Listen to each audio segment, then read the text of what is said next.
pada kalau ikutkan sebelum ini sekitar 1 hingga 3 kes sebulan. Tapi hari ini ataupun dalam masa sekarang ni kita menguruskan kes dalam sehari tu sehingga 2-3 kes kematian COVID. Jadi ini memerlukan tenaga kerja yang ramai dan inilah antara perkara yang kami aturkan agar setiap pengurusan jenazah itu dapat dipermudahkan.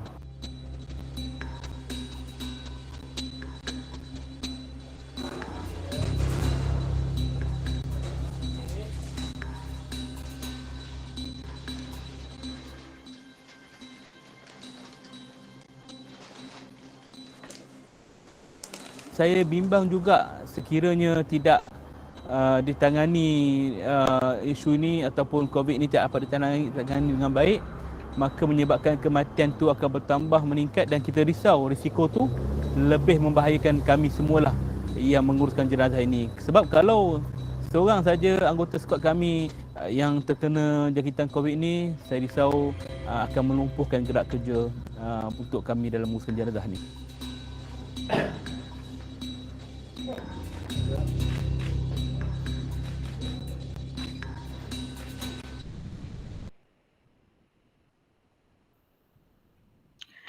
Okey, semua dah tengok ke video tu? Faham tak?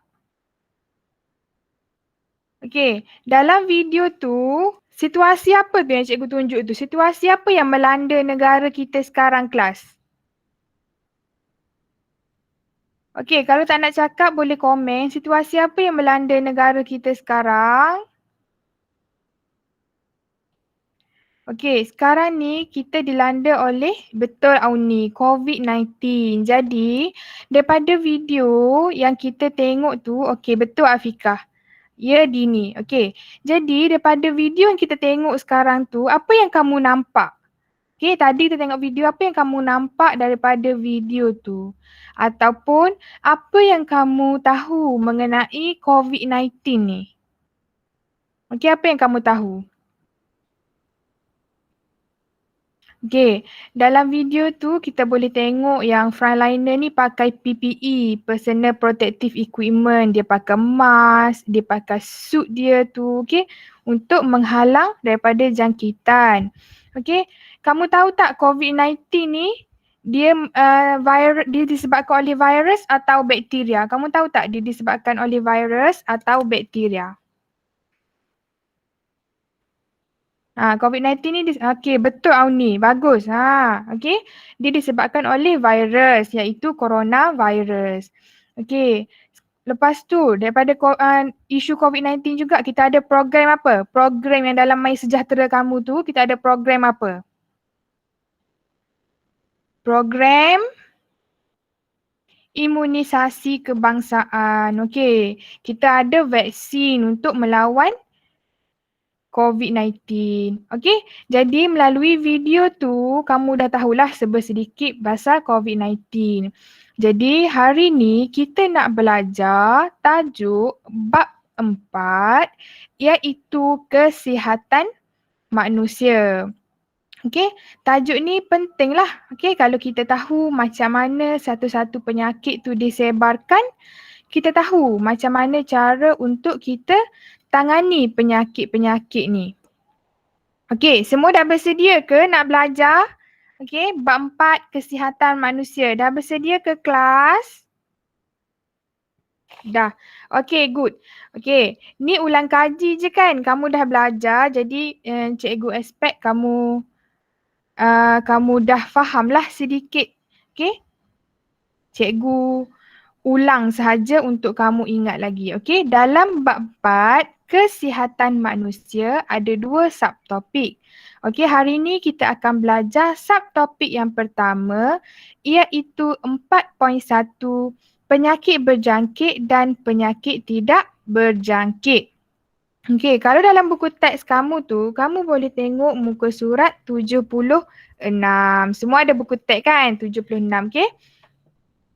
Okey, dalam 4.1 ni, kamu di akhir pembelajaran ni, kamu kena tahu untuk membezakan mengenai penyakit berjangkit dan juga penyakit yang tidak berjangkit. Kamu kena tahu untuk bezakan.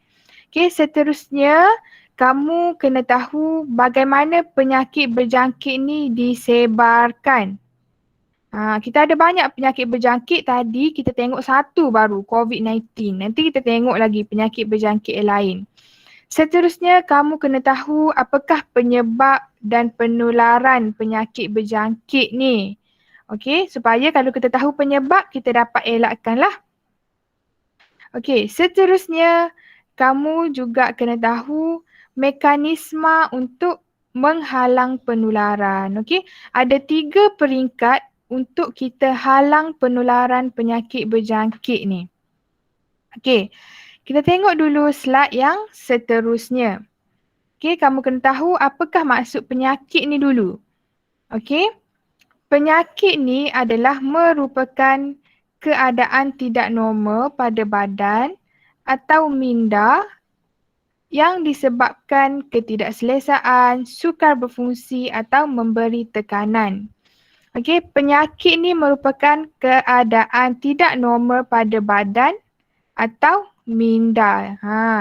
Bukannya kalau kamu luka, kamu sakit, kamu luka kat tangan berdarah tu memang sakit lah, salah satu penyakit. Tapi kalau minda juga ada gangguan mental ke, okey, kamu rasa tak tenang, resah, okey, penyakit mental tu juga dinamakan penyakit. Okey, keadaan tidak normal pada badan atau minda. Okey. Seterusnya kita tengok. Okey, penyakit ni dia ada 2 jenis, iaitu penyakit berjangkit dan juga penyakit tidak berjangkit. Okey, yang table dalam slide cikgu ni adalah daripada buku teks kamu tu, muka surat 76. Okey, kita tengok penyebab. Okey, penyakit berjangkit ni macam mana kita boleh dapat? Selalunya dia adalah disebabkan oleh jangkitan daripada patogen secara langsung ataupun melalui medium dan vektor. Okey, patogen ni apa? Patogen ni adalah organisma yang boleh menyebabkan penyakit lah. Okey, nanti kejap lagi kita akan tengok ada beberapa patogen yang boleh menyebabkan penyakit. Tadi cikgu tanya kan, COVID-19 ni disebabkan oleh apa? Okey. Dini cakap yang disebabkan oleh virus. Okey, virus tu adalah salah satu patogen yang menyebabkan penyakit. Okey. Dia juga boleh berlaku secara langsung ataupun melalui medium dan vektor lah. Okey, kamu ingat lagi tak vektor ni apa kelas? Kamu dah belajar kan bab ni? Ingat lagi tak vektor tu apa? Ingat lagi tak apa itu vektor? Hafiz Izham ingat tak vektor tu apa? Ingat tak vektor tu apa? Vektor ni adalah haiwan. Okey, Hafiz Izham nak jawab vektor tu apa? Haiwan yang memindahkan patogen. Betul. Betul, okey. Patogen ni organisma yang boleh menyebabkan penyakit. Vektor ni dia boleh pindahkan patogen tu, okey. Dia boleh pindahkan daripada individu A kepada individu B, okey. Macam itulah kita boleh dapat penyakit berjangkit ni. Dulu ingat tak masa mula-mula COVID-19 ni timbul disebabkan dekat Wuhan tu, dekat pasar dia ada orang makan ular, makan apa tu, salah satu vektor lah. Tapi sekarang ni kita dapat COVID-19 tak melalui vektor. Kita juga boleh dapat secara langsung. Daripada orang A, orang B, kita boleh pindahkan, tak semestinya kita kena makan ular. Okey. Contoh dia penyakit berjangkit ni tuberkulosis. Tuberkulosis ataupun kita panggil sebagai penyakit TB. Okey. Sesama, kurap ataupun panau. Okey, siapa-siapa yang ada kurap, panau tu jangan duduk berkongsi baju dengan orang lain. Dia boleh berjangkit. Okey. Penyakit kencing tikus, demam denggi, demam malaria, demam zika, ni semua adalah penyakit berjangkit. Okey. Seterusnya kita tengok cara perpindahan dia. Okey, disebabkan dia ni nama dia pun penyakit berjangkit, okey. Penyakit ni dia boleh berpindah, okey, dia boleh berpindah daripada seorang individu ke individu yang lain. Sebab itulah dia penyakit berjangkit. Okey, seterusnya kita tengok penyakit tidak berjangkit. Okey, penyakit tidak berjangkit ni dia berlaku disebabkan oleh faktor genetik dan juga gaya hidup. Okey, faktor genetik tu apa? Boleh Auni bagi tahu tak faktor genetik tu apa, Auni?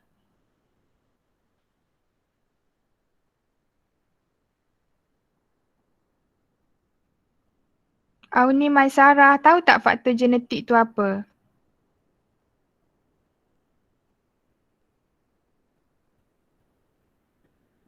Okey, tak apa. Faktor genetik tu maksudnya betul Auni, keturunan. Okey, kalau mak ayah kamu, nenek kamu ada penyakit ni contohnya darah tinggi ataupun kencing manis, kamu juga mungkin boleh dapat kencing manis tu. Okey, tapi dia tak berpindah lah daripada individu A kepada individu B, dia tak berpindah, dia dapat daripada keturunan ataupun gaya hidup. Contohnya kalau kita makan banyak, gaya hidup yang tak sihat, kita boleh dapat juga kencing manis ataupun obesiti. Okey, contoh dia adalah kanser, hipertensi. Hipertensi ni kamu tahu tak apa kelas? Hipertensi ni darah tinggi. Diabetes ni kencing manis, asma dan juga penyakit kardiovaskular. Okey, penyakit tidak berjangkit ni dia tidak berpindah lah. Okey, dia tidak berpindah daripada seorang individu kepada individu yang lain. Okey, kamu kena tahu bezakan dua jenis penyakit ni. Penyakit berjangkit dan juga penyakit tidak berjangkit. Okey, faham ke sampai situ? Okey, seterusnya kita tengok macam mana penyakit berjangkit ni dia disebarkan. Okey, penyakit berjangkit ni disebarkan oleh patogen ni. Cikgu highlight lagi, cikgu buat merah lagi nak suruh kamu ingat ni. Patogen ni apa? Patogen ni adalah organisma yang menyebabkan penyakit. Okey, organisma yang menyebabkan penyakit. Sebagai contoh, tadi kita dah tahu virus. Okey, semua virus boleh menyebabkan penyakit. Sesetengah bakteria. Kamu pun tanya cikgu, cikgu kenapa sesetengah bakteria je boleh menyebabkan penyakit? Okey, kamu tahu tak bakteria ni dia ada bakteria baik dan juga dia ada bakteria jahat. Tahu tak? Okey. Bakteria baik ni contohnya macam kamu minum Yakult, okey, kamu minum Vitagen. Okey, dalam minuman tu dia ada bakteria baik. Okey, minuman tu kita namakan sebagai minuman probiotik. Okey. Kalau kita minum tu masuk bakteria baik dalam badan kita, dia boleh membantu proses penghadaman lah. Okey, melancarkan proses penyatinjaan dalam badan kamu. Sebab tu dia tulis sesetengah bakteria. Sebab bukan semua bakteria adalah bakteria yang jahat yang boleh menyebabkan penyakit. Okey, faham kelas? Faham ke? Okey, lepas habis cuti. Okey, bagus. Ingatkan dah tak ada mulut ni lepas habis cuti ni. Okey. Seterusnya kita ada protozoa, kita ada kulat dan juga kita ada cacing. Okey, ni adalah 5 patogen yang boleh menyebabkan penyakit. Okey, kamu kena tahu.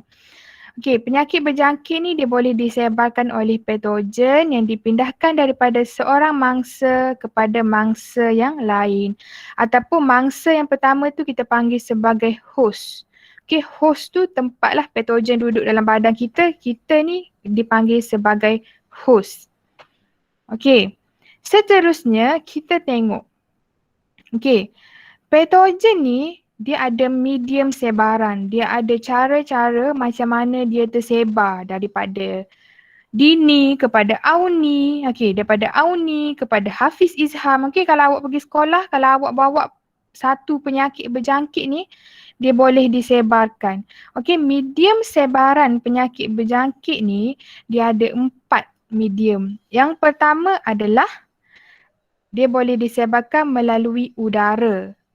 Okey, yang kedua dia boleh sebarkan melalui air. Yang ketiga sentuhan, yang keempat melalui vektor. Okey, dalam 4 media sebaran ni, COVID-19 ni dia disebarkan melalui apa kelas? Melalui apa? Yang mana satu medium sebaran COVID-19?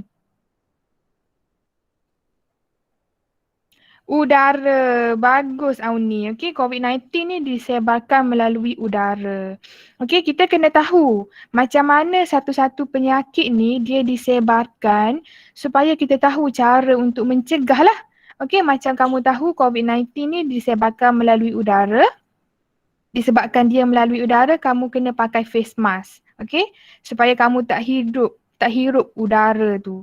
Okey, tak kena dekat mulut kamu, dekat mata kamu. Okey, kita tengok dulu medium sebaran yang pertama. Okey, iaitu penyakit yang disebarkan atau dibawa oleh udara. Okey, jangkitan bawaan udara pula dia terbahagi kepada 2, iaitu melalui titisan ataupun habuk. Okey, kalau kamu tengok gambar yang dekat belakang ni, orang ni tengah bersin. Okey, dekat mulut dia ni keluar titisan-titisan air. Okey, titisan air daripada mulut ke, hidung ke. Okey, apabila dia bersin, dia batuk, dia bercakap, hatta dia bernafas sekalipun, kalau ada titisan air yang keluar dan dia ada penyakit tu, dia boleh sebarkan kepada orang lain. Sebab tu kita kena pakai face mask musim-musim sekarang ni. Okey, kalau orang tu contohnya si A ni dia bercakap ataupun dia bersin depan kamu, keluar titisan air daripada mulut dia ataupun hidung dia, kena pula kat muka kamu.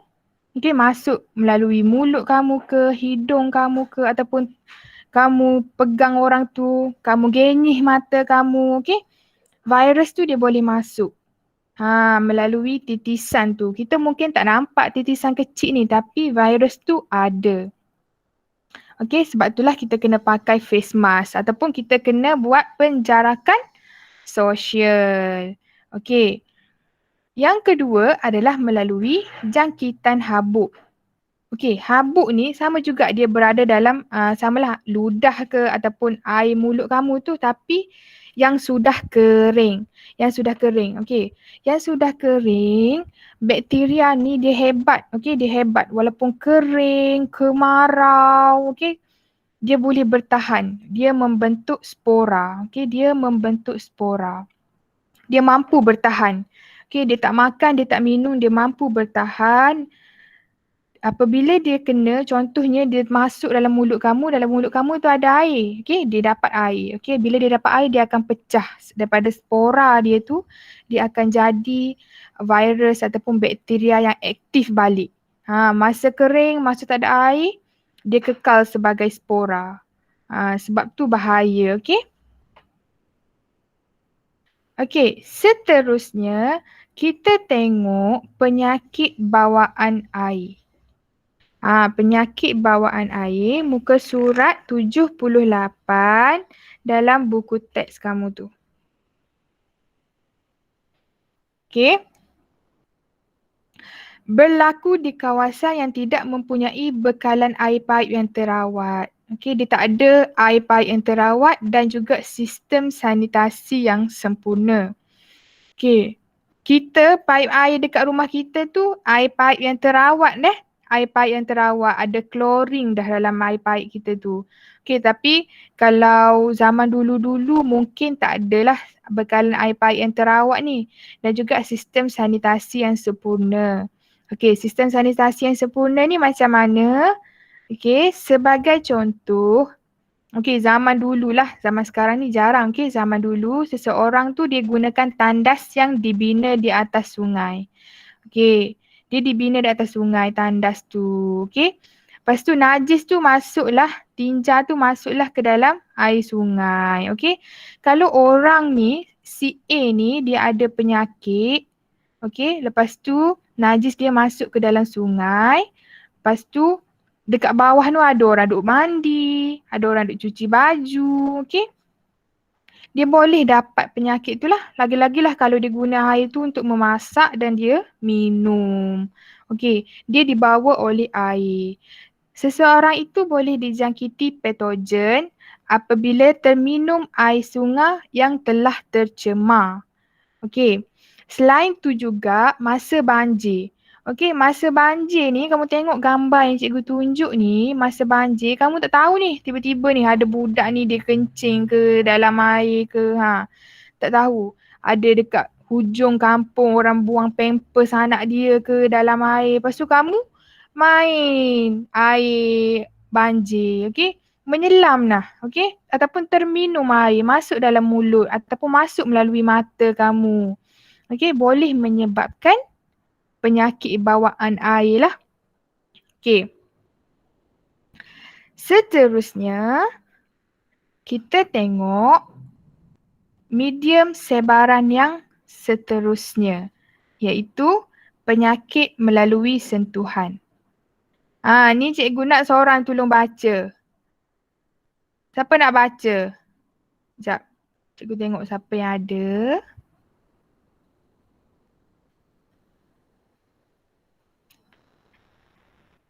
Okey, Amjad Helmi boleh tolong baca tak poin yang pertama tu? Boleh. Hmm. Jangkitan kurap dan panau boleh berlaku akibat tersentuh kulit yang telah dijangkiti atau memakai pakaian pesakit. Okey, terima kasih. Okey, cikgu tahulah kamu tak tidur. Okey, bagus. Okey, jangkitan melalui sentuhan ni dia boleh berlaku kalau kita tersentuh kulit yang telah dijangkiti. Okey, ataupun tadi macam cikgu cakap, okey adik kamu ada kurap. Okey, ataupun panau. Lepas tu kamu berkongsi pula baju dengan dia. Kamu tidur malam kamu peluk-peluk adik kamu. Tak boleh lah. Sebab penyakit ni dia berlaku melalui sentuhan. Okey, kalau kamu bersentuh secara direct dengan kulit ataupun kamu pakai baju yang dia dah pakai tu, kamu juga boleh dapat penyakit tu, okey? Seterusnya penyakit sifilis atau gonoria, okey? Sifilis dan gonoria ni dia boleh berjangkit melalui hubungan seks. Okey. Patogen penyakit-penyakit ini terdapat di dalam air mani dan bendali faraj. Okey. Seterusnya ada juga penyakit AIDS. Okay, penyakit AIDS ni boleh merebak melalui hubungan seks, darah dan juga perkongsian jarum suntikan. Okay, kita sepatutnya berhati-hatilah, tak boleh suka hati nak sentuh orang. Okay, kurap dan panau ni panau ni mungkin kamu tengok macam biasa je, tak bahaya pun. Tapi panau ni sebenarnya dia disebabkan oleh kulat. Okay, kulat. Okay, apabila kamu sentuh, kamu pun boleh dapat penyakit tu. Okey, faham ke kelas? Ada soalan ke? Ada soalan nak tanya? Boleh tanya cikgu.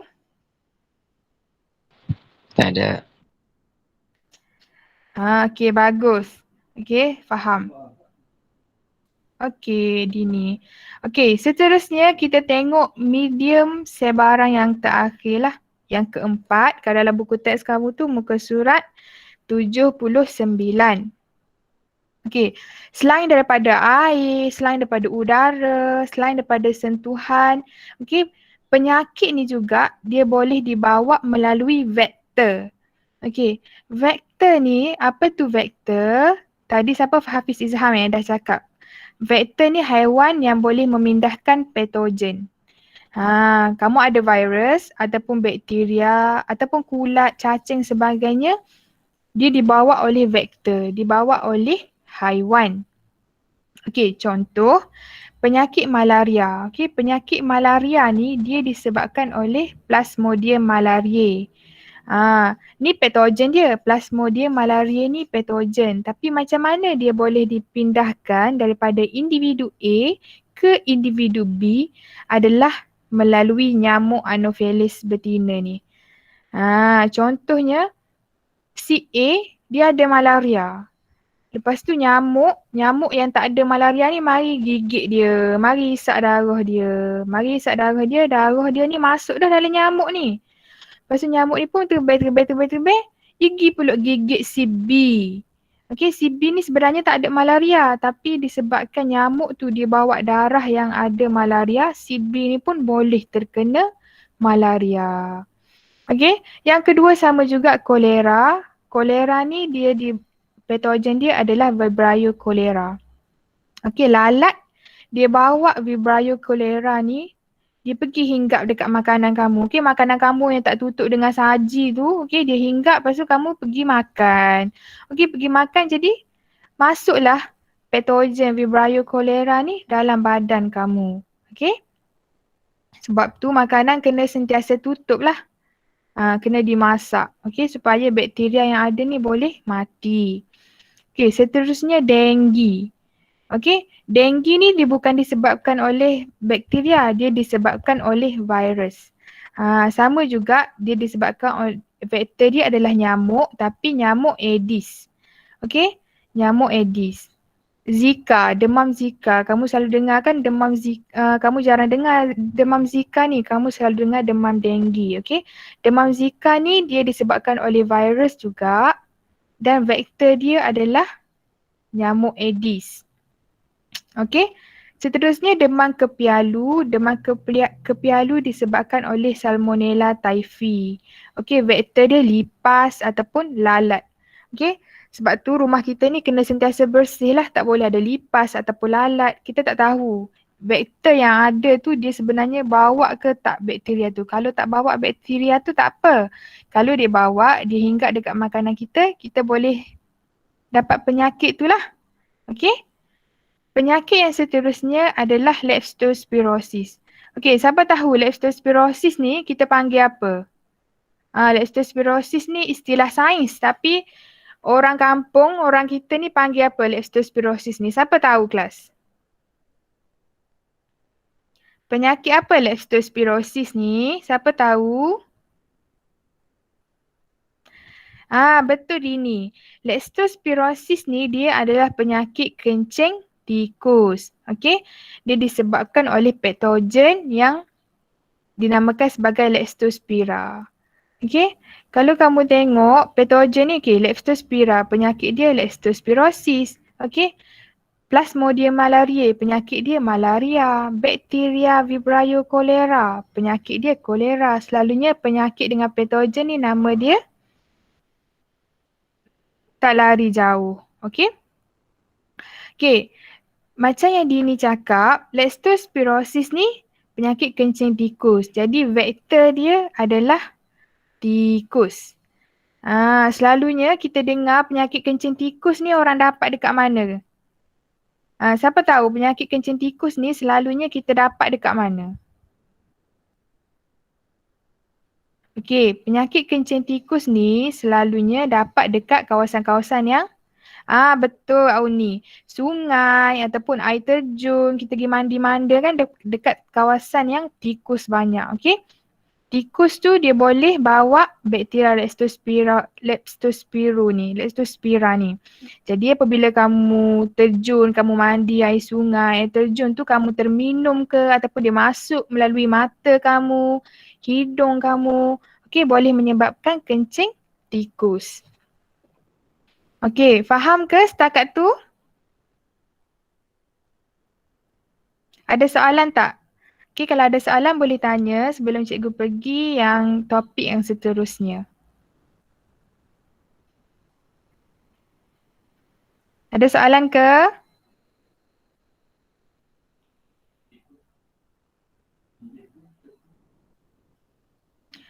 Okey. Okey, tak ada tak apa. Okey, kalau ada boleh tanya. Okey, seterusnya kita tengok. Kebanyakan vektor ni lalat ataupun nyamuk. Okey, cikgu tunjuk satu ni dekat sini macam mana vektor ni. Okey, contohlah. Ni nyamuk Aedes. Okey, nyamuk Aedes. Dia pergi gigit si A. A ni dia ada penyakit. Okey, apabila dia gigit si A, dia hisap darah A, dia pun terbang. Okey, Dia terbang, dia bawa bakteria dalam badan dia. Dia terbang, dia pun jumpalah si B. Si B ni orang yang sihat, okey, tak ada penyakit. Lepas tu dia gigit si B ni, okey, si B ni dia gigit, bakteria yang ada dalam nyamuk ni tadi akan masuk ke dalam darah si B. Okey, si B yang sihat-sihat ni masuk bakteria, dia pun akan jadi sakit. Okey, dia akan jadi sakit. Okey, contoh penyakit yang selalunya kita tahu yang bawa sebagai vektor, dibawa oleh vektor adalah penyakit denggi. Okey, sebab itulah kita kena pastikan tak ada air bertakung di kawasan rumah kita. Kamu tahu kan, denggi ni nyamuk Aedes ni dia membiak di kawasan air bertakung yang bersih.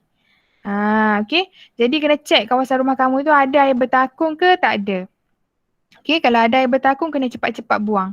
Okey, selalunya kalau dekat satu kawasan tu ada orang yang kena denggi, mesti nanti sehari dua lagi mesti ada pula orang yang kena denggi sebab nyamuk yang sama dia pergi gigit pula orang lain. Okey?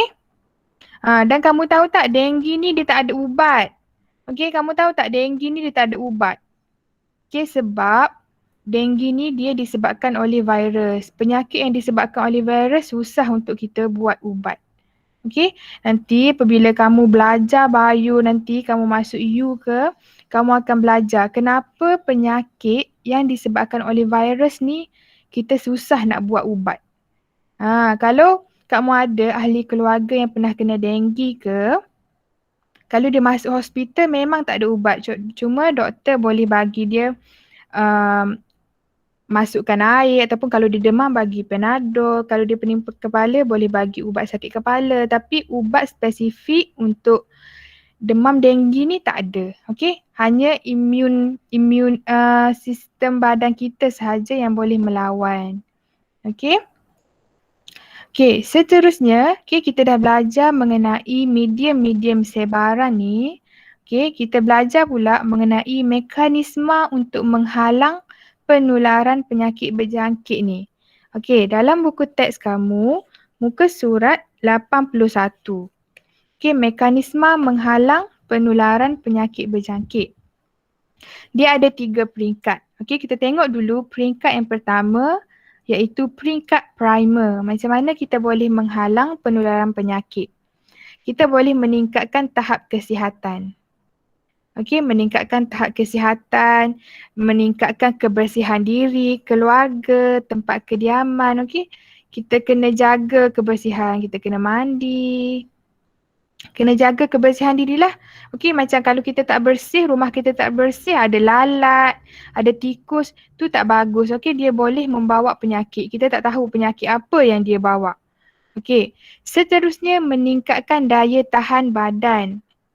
Okey, meningkatkan daya tahan badan ni contohnya, okey, sekarang ni kalau untuk COVID-19 kita ada vaksin.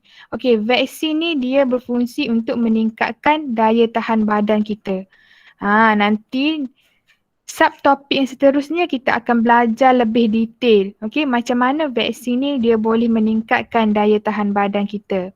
Okey, seterusnya kita boleh membuat pemeriksaan kesihatan berkala.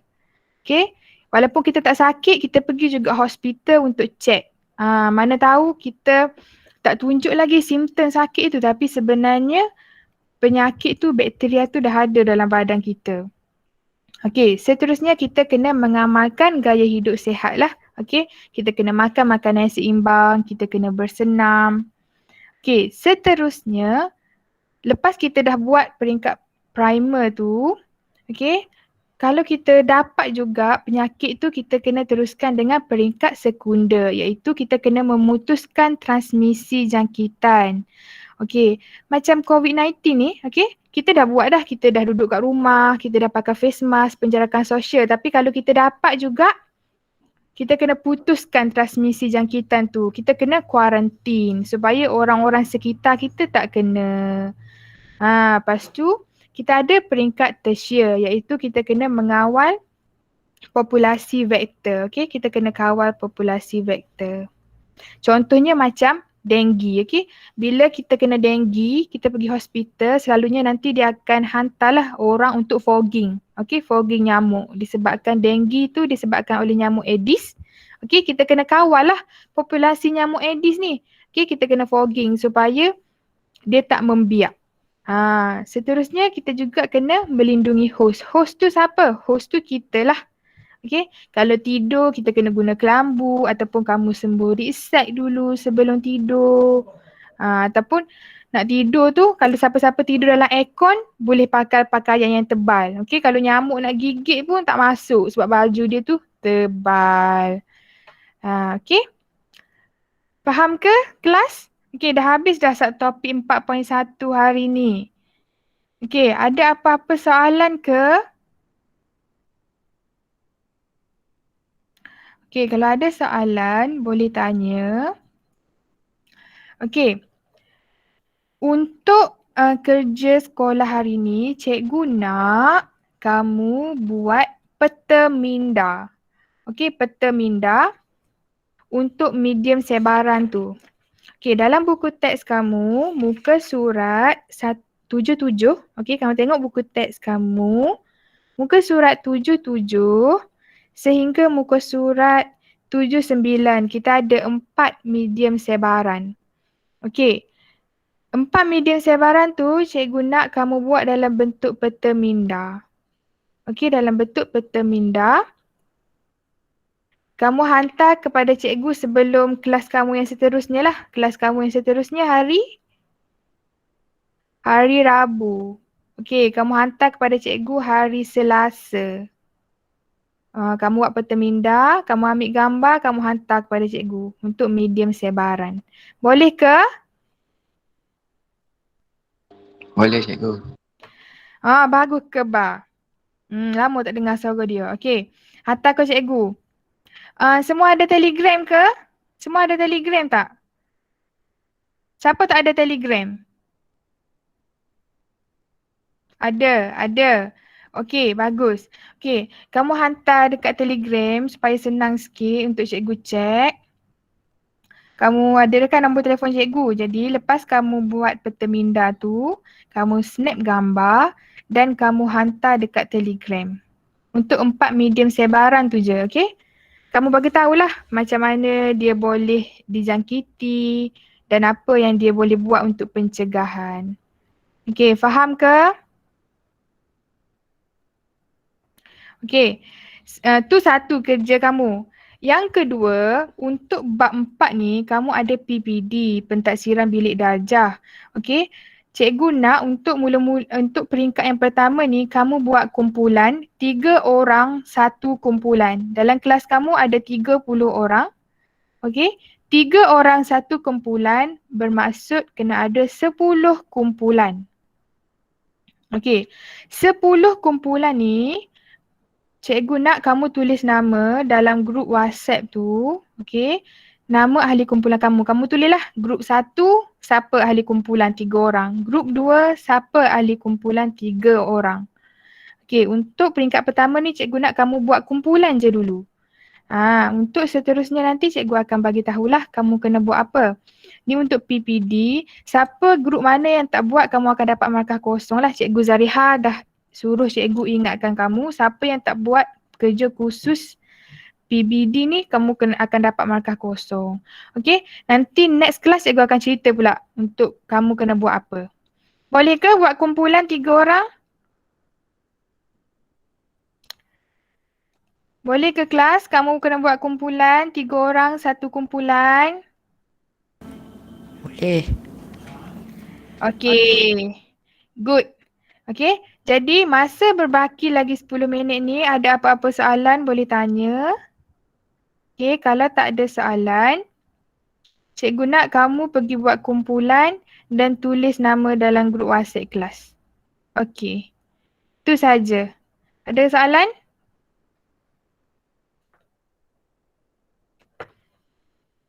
Okey, kalau tak ada soalan, kita tutup majlis kita dengan tasbih kafarah.